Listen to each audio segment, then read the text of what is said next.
A Igreja Boas Novas em Guarabira convida você a se tornar um patrocinador desse canal e da obra missionária em Guarabira, com a sua melhor oferta, para que possamos fazer mais e melhor. Por ser um ministério independente, sua participação é muito importante para a expansão do Evangelho do nosso Senhor Jesus Cristo. Se inscreva nesse canal, compartilhe os nossos vídeos, dê o seu like, ative o sininho para receber mais notificações, diga de onde está nos acompanhando. Plante a sua semente de fé através do número da conta ou da chave Pix. Geralmente as pessoas que fazem isso, aparece o nome da pessoa. Nós pegamos o nome dessa pessoa e colocamos no caderno de oração. Vamos para a mensagem de hoje.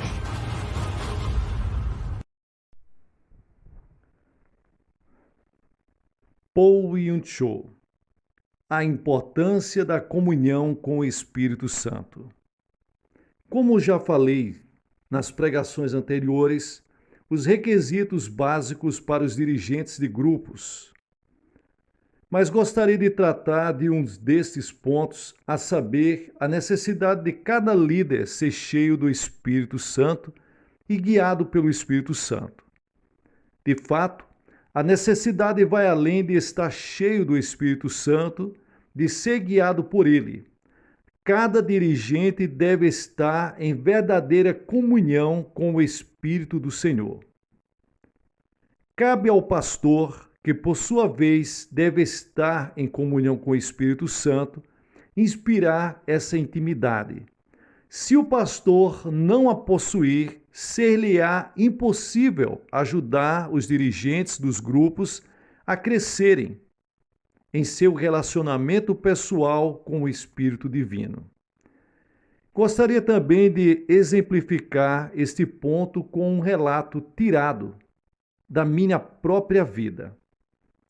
Dou a máxima importância para a comunhão com o Espírito Santo. Sei que no meu ministério de pregação, se não tiver a unção do Espírito, minha mensagem não trará resultados.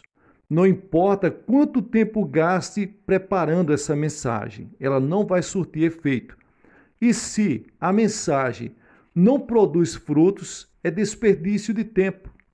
Muitos não conhecem o significado da comunhão com o Espírito, apesar de dizerem ser nascidos de novo, terem recebido o batismo no Espírito Santo e experimentado o poder do Espírito em seu ministério. De que mais necessitamos? Me perguntam. Isto é um grande erro. Vivi com essa atitude por muito tempo. Achava ter todos os títulos de que precisava para ser pregador de minha denominação. Eu tinha nascido de novo, recebera o batismo no Espírito Santo e falara em línguas. Isso é tudo o de que necessito, dizia a mim mesmo. Deus, porém, mudou a minha atitude e mostrou-me que o Espírito Santo é mais do que o Espírito do novo nascimento, mais do que o Espírito de poder. Ele é uma pessoa que vive em mim. Viver com uma pessoa significa ter comunhão com ela. Significa reconhecimento mútuo. Significa comunhão e comunicações íntimas. Antes de descobrir essa verdade, meu ministério flutuava muito. Às vezes eu pregava uma mensagem muito boa, com tremendos resultados. Outras, meu ministério parecia afundar-se. Todo domingo em que pregava de maneira excepcional, voltava para casa todo eufórico. Nas outras vezes, parecia-me estar perdendo o tempo. Não via ninguém sendo salvo e me sentia muito deprimido. Clamava ao Senhor, perguntando-lhe por que não me ajudava. Então, certo dia, um dia frio do inverno de 1960, depois de ter pregado na reunião de oração da manhã, eu orava a sós na igreja quando Deus começou a falar a meu espírito. Meu filho, disse ele, Se você tivesse uma comunhão mais profunda com o Espírito Santo, seu ministério seria multiplicado e adquiriria poder. Sim, um poder muito maior. Então eu lhe disse: Pai, eu ainda não tenho tudo o que posso receber do teu Espírito Santo. Nasci de novo, fui batizado no Espírito. De que mais eu preciso? E Deus me disse: sim, você tem o Espírito Santo de uma maneira formal, mas não possui comunhão íntima com ele. Pode-se levar uma pessoa para casa de maneira legal, mas também pode-se deixá-la sozinha na casa como um objeto, não como uma pessoa, se não se estiver em constante comunhão com ela. Essa revelação deu novo ímpeto ao meu ministério e daí em diante comecei a estabelecer uma comunhão verdadeira com o Espírito do Senhor. Percebi que no passado minha comunhão fora parecida com o que é registrada em 1 João capítulo 1, versículo 3, que diz: a nossa comunhão é com o Pai e com o seu Filho Jesus Cristo. Como a maioria dos crentes, eu tinha o que pensava ser comunhão com o Pai e com o Filho. Orava ao Pai e orava ao Filho, Jesus Cristo.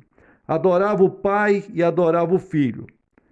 E como a maioria dos crentes, mencionava o Pai e o Filho mais, muito mais, em minhas pregações, louvores, mas raramente mencionava o Espírito Santo do Senhor. Mas a Bíblia não nos ordena apenas a ter comunhão com o Pai e com o Filho. Ordena-nos também a ter comunhão com o Espírito Santo, em 2 Coríntios capítulo 13 e o versículo 14. O significado é óbvio.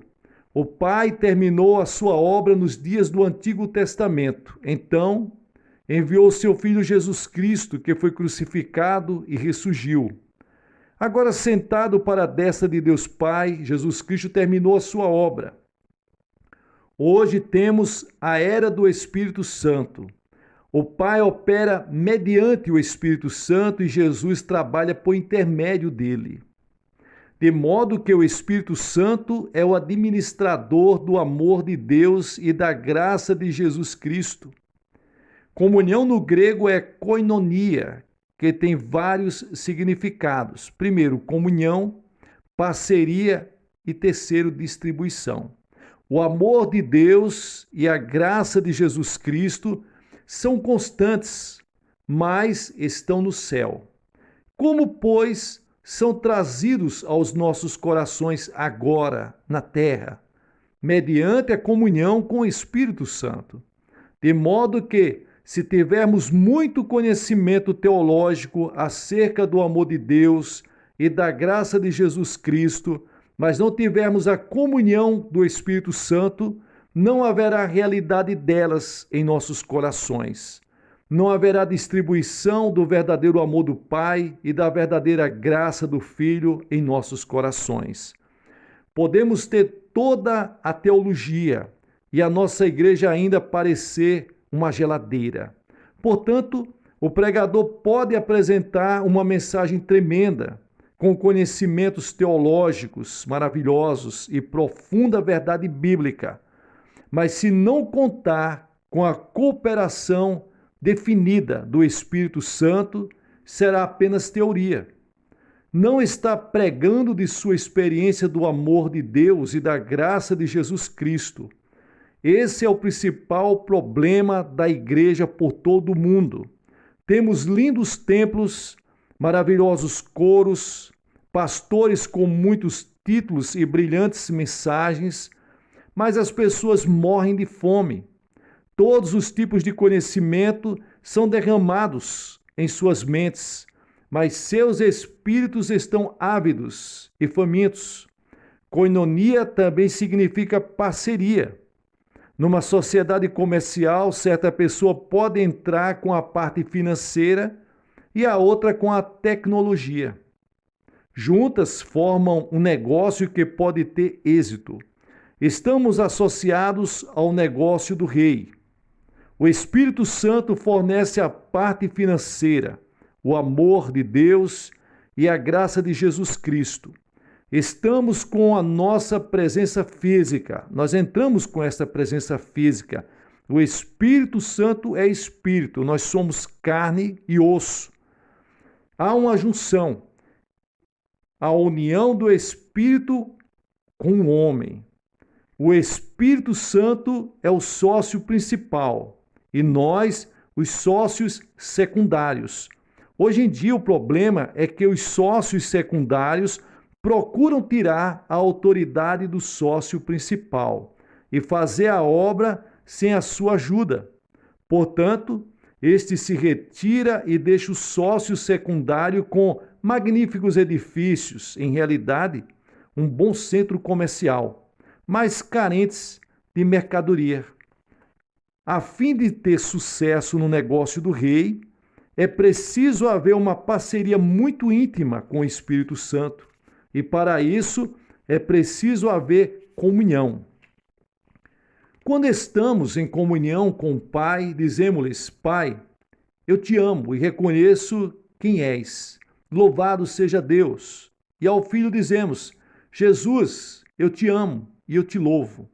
Mas quando chegamos ao Espírito Santo, o que fazemos? Muitas vezes não fazemos nada. A Bíblia nos ordena a ter comunhão com o Espírito Santo, e essa comunhão encerra 3 coisas: confraternização, parceria e distribuição. Sem comunhão com o Espírito Santo, não se pode ter comunhão eficaz com o Pai e com o Filho, Jesus Cristo. Hoje em dia, me esforço a reconhecer o Espírito Santo. Lhes dou boas-vindas e adoro a Ele, porque Ele é uma pessoa. Toda vez que saio para pregar, sempre digo: querido Espírito Santo, eu te recebo, eu te reconheço, eu te amo. Dependo de ti. Amado Espírito Santo, vamos juntos, levemos a glória de Deus ao povo.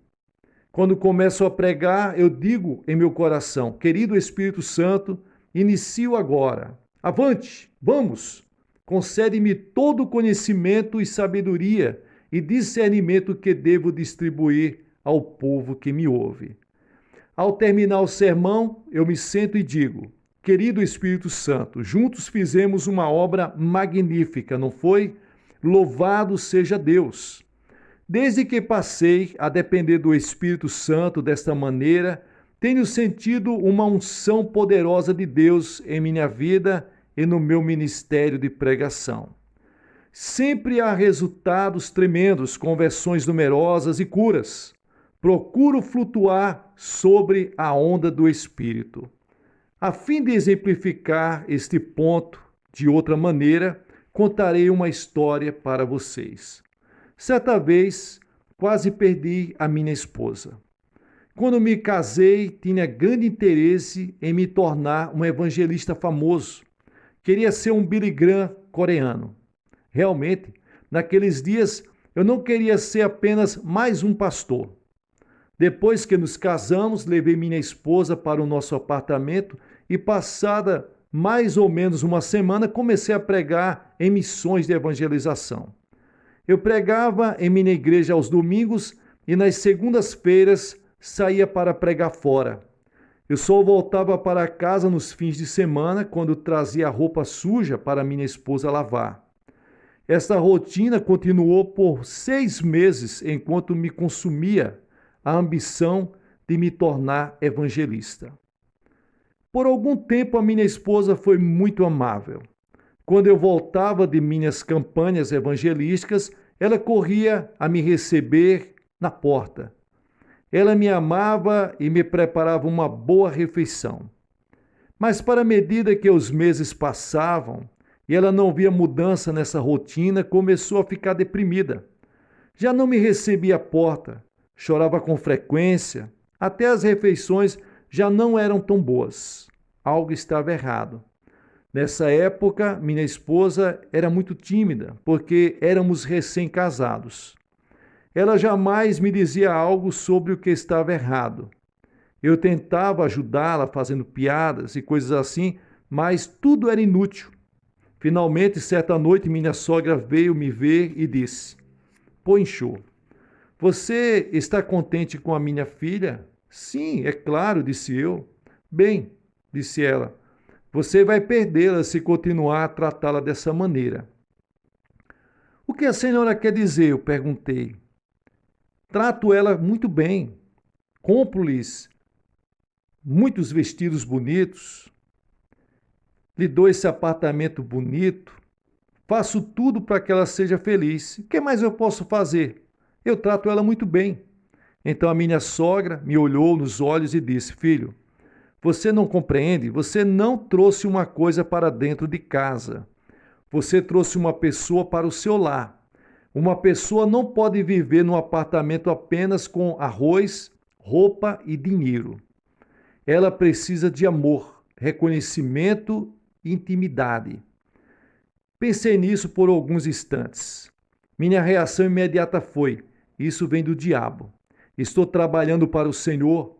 Por que deve ela exigir tanto de minha afeição, cuidado e interesse? Mas minha esposa continuou a ficar mais e mais deprimida e, com o passar do tempo, alguns sinais de advertência despertaram-me o coração. Fui para a presença do Senhor e orei: Senhor, parece que vou ter de escolher entre uma de duas coisas: meu ministério ou a minha esposa. Tua glória e meu ministério são muito mais importantes do que a minha esposa.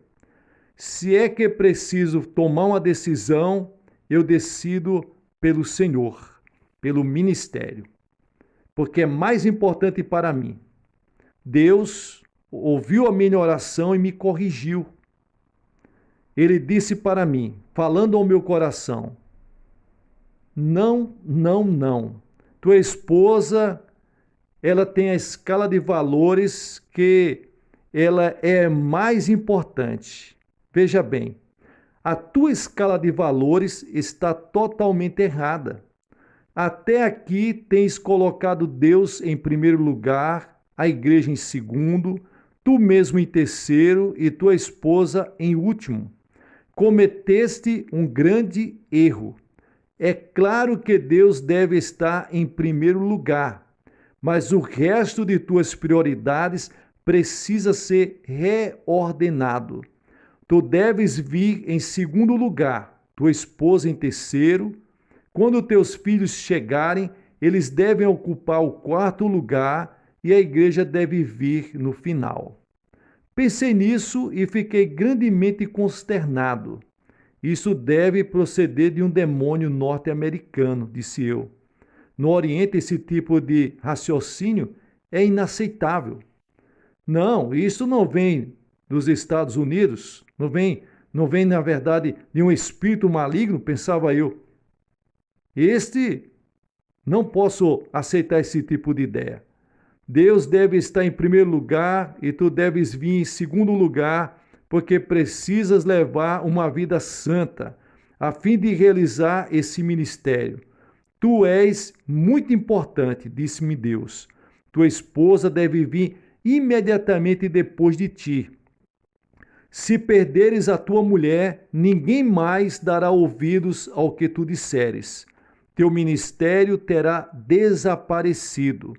Tu podes construir uma tremenda igreja, mas se o teu lar se despedaçar, perderás teu ministério.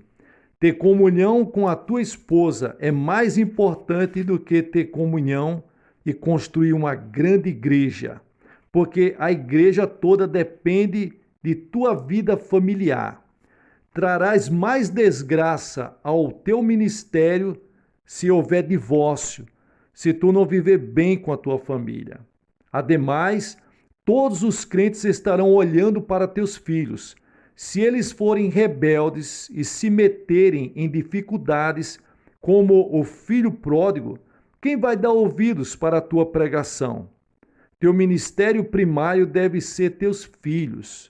Eles devem ser os membros principais de tua igreja. Então, juntos, tu, tua esposa e teus filhos edificareis a igreja. Considera a tua esposa como a parte mais importante do teu ministério e alimenta teu relacionamento com ela. Nessa época, isso pareceu-me um tanto arriscado, mas decidi prová-lo. Cancelei muitas campanhas evangelísticas e fiz uma promessa de gastar todas as segundas-feiras com a minha esposa. Eu disse que faria tudo o que minha mulher quisesse que eu fizesse nas segundas-feiras. Se ela desejasse ir ao parque, eu iria com ela. Se ela quisesse fazer compras, quebraria a espinha dorsal tentando segui-la, mas o faria. Então, nos sentávamos e juntos desfrutávamos de um bom jantar. E todas as manhãs eu dizia para minha esposa: querida, eu a amo, você está muito bonita, você é maravilhosa, sou um indivíduo de muita sorte por ter encontrado você. Então aconteceu um milagre. Minha esposa começou a sair de sua depressão. Sua expressão mudou e o espírito otimista voltou a reinar em seu coração. Ela começou a sorrir e depois a rir e alegrar-se e a fazer as travessuras. Passado algum tempo, começou a cozinhar bem de novo. Desfrutávamos de uma comunhão maravilhosa. Começamos a orar juntos e a planejar o ministério juntos. Eu havia encontrado a resposta. A fim de ter uma vida familiar verdadeira, é preciso que as pessoas tenham comunhão mútua. Não se pode levar a esposa para casa e esperar que ela viva ali sozinha, com a casa somente, com o dinheiro, com as roupas e com o alimento. Uma esposa é mais do que isso, é uma pessoa.